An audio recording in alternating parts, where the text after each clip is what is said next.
पहली नज़र का सच्चा प्यार। एक सच्ची प्रेम कहानी। विराट 24 साल का दिखने में डिसेंट और स्मार्ट लड़का था। नेहा को उसने पहली बार एक शॉपिंग मॉल में देखा था। नेहा देखने में किसी परी जैसी थी। विराट को नेहा को देखते ही पहली नज़र का प्यार हो गया था। उस दिन विराट नेहा को देखकर ऐसा मदहोश हुआ कि न उसे नेहा से मिलने की सूझी और न ही उसने सोचा कि उसका नंबर या नाम पता किया जाए। बस वहीं मूर्ति की तरह खड़ा होकर उसे देखता रहा। नेहा थोड़ी देर बाद वहां से चली गई। नेहा के चले जाने के बाद विराट का सुख चैन सब चला गया। विराट को लगने लगा कि अगर वह नेहा को फिर से नहीं मिलता है तो शायद उसकी जान निकल जाएगी। यह एहसास जितना दुखदाई था उतना ही अनोखा था। कहीं ना कहीं उसे यह सब अच्छा लग रहा था। शायद यह प्यार था, सच्चा प्यार। नेहा को ढूंढने का और कोई जरिया था नहीं, इसलिए विराट अब हर दिन उसी मॉल में जाकर इंतजार करने लगा कि किसी दिन नेहा वापस आएगी तो वह उससे वहां मिल पाएगा।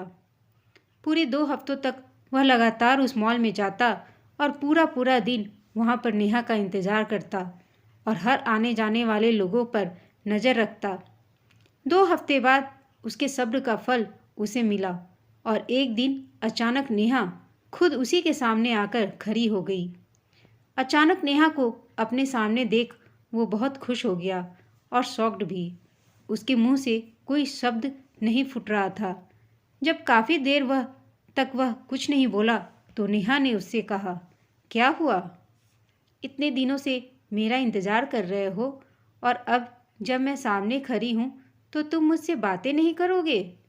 विराट ने चौंकते हुए कहा, हाँ करूँगा, बिल्कुल करूँगा। लेकिन पहले यह तो बताओ कि तुम्हें कैसे पता चला कि मैं इतने दिनों से तुम्हारे लिए यहाँ आता हूँ? मुझे यह सब इसलिए पता है क्योंकि जिस दिन से तुमने मुझे देखा और उसके अगले दिन से तुम यहाँ हर रोज़ मेरी तलाश में आने लगे, उसी दिन से मैंने भी तुम पर जासूसी करना शुरू कर दी थी, नेहा ने कहा। विराट के मन में एक और सवाल कौंधा। उसने पूछा, अच्छा यह तो समझ में आया कि तुमने मुझ पर बराबर जासूसी की है, लेकिन फिर भी यह क्लियर नहीं हुआ कि तुम्हें कैसे पता चला कि मैं तुम्हारी तलाश में यहाँ पर आता हूँ। और एक सवाल कि जब तुम्हें यह पता चल गया कि मैं तुम्हारे लिए यहाँ आता हूँ तो तुम्हें अजीब नहीं लगा या मुझ पर गुस्सा नहीं आया? अगले दिन आकर जब तुमने मेरे बारे में उसी दुकान में पूछताछ की जहाँ से मैंने पिछले दिन खरीदारी की थी, तो उस दुकानदार ने तुम्हें तो मेरे बारे में कुछ नहीं बताया, लेकिन मैं उसकी रेगुलर कस्टमर हूँ, इसलिए उसने मुझे फ़ोन करके तुम्हारे बारे में सब कुछ बता दिया था। मुझे अजीब लगा था कि कोई क्यों मेरे बारे में छानबीन कर रहा है, इसलिए मैंने उसी दिन से यहाँ पर आकर तुम पर जासूसी करना शुरू कर दिया और दूर से ही तुम पर नज़र रखने लगी, नेहा ने कहा।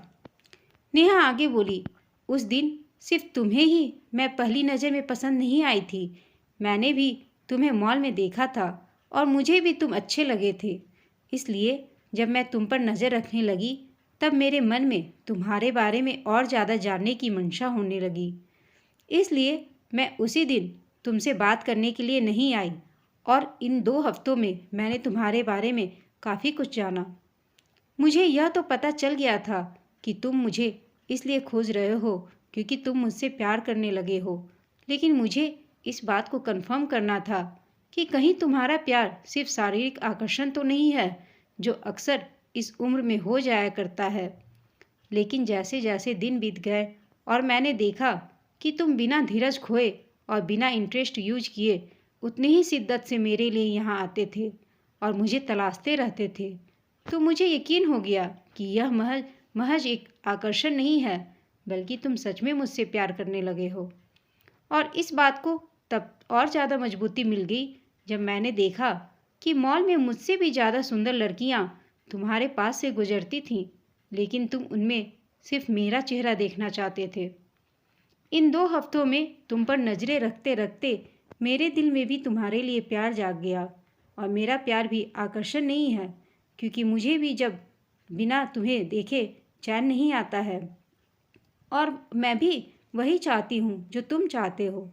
इसलिए आज मुझसे रहा नहीं गया और मैं तुम्हारे सामने आकर खड़ी हूँ। विराट ने नेहा को अपना नाम बताया और उसका नाम पूछा और उसे प्रपोज किया। नेहा ने हाँ कहा और दोनों के ही चेहरों पर अपने सपनों के हमसफ़र से मिलने की खुशी चमक उठी और एक प्यारी सी क्यूट लव स्टोरी का हैप्पी एंडिंग हुआ। दोस्तों, यह सही है कि अगर किसी चीज़ को तुम शिद्दत से चाहो और उसके पीछे का इरादा भी नेक हो तो वो तुम्हें ज़रूर मिल जाएगी। यह छोटी सी कहानी आपको कैसी लगी हमें कमेंट करके बताइएगा। साथ ही आपसे एक रिक्वेस्ट है कि अगर कहानी अच्छी लगी हो तो इसे लाइक, शेयर और चैनल को सब्सक्राइब अवश्य कीजिएगा। यह कहानी सुनने के लिए आप सबका धन्यवाद।